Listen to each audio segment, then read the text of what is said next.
And as I understand, you have seen COVID's global effects firsthand. Can you tell me about what you've seen in your experience? Sure. I mean, I have been traveling during the pandemic, which was an extremely kind of frightening thing to do at the beginning, particularly. And what I've seen is that each country's response has been very variable, and the variable responses have led to very different outcomes in different places. If you take a place like Liberia in West Africa, this is a country that faced an enormous pandemic with Ebola virus. And they have really learned the lesson from that pandemic to really prepare and take it seriously. And so when I was there, and up until this day, they've had less than 200 cases total. And so you can see that with leadership, with people trusting science, and with an ability to actually change the way that the population will respond to viruses, you can keep these things under control. And as you talk about the travels and how others responded to it and how they trusted science, what do you think is the biggest COVID misinformation or misconception that is out? Where do I begin with that question? I think that probably the biggest misconception is that it's not real, which is something, unfortunately, that some people still think. And then I think that the second biggest misconception is that it's not that serious. And again, with 250,000 plus people dead in our own country, very hard to actually take that type of comment seriously. This is a disease that is paralyzing our country, and we need to take it very seriously.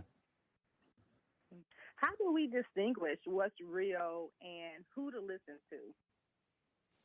I think that's a really great question, and we have to use our own judgment as to whether or not we believe the source of particular types of information. And the best thing that you can do is to actually do a deep dive and do your own research. Don't just read the title of some article that you see on social media, but actually go to the original sources that are being credited.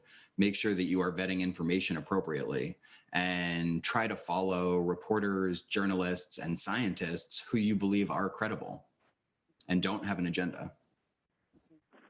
We're here, and we are in many places. We are entering a second wave of this pandemic.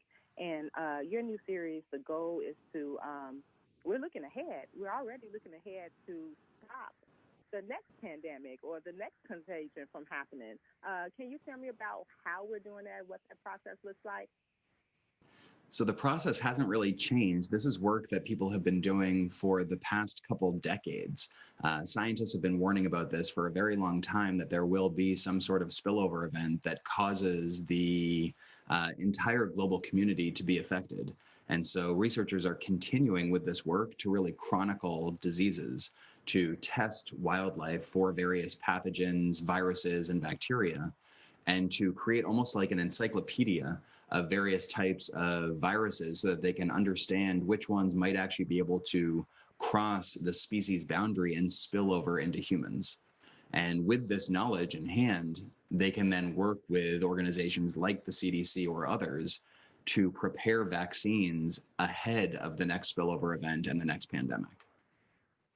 And apparently new viruses are on the rise and happening more frequently. Can you talk to me about why that is happening and explain it a little bit?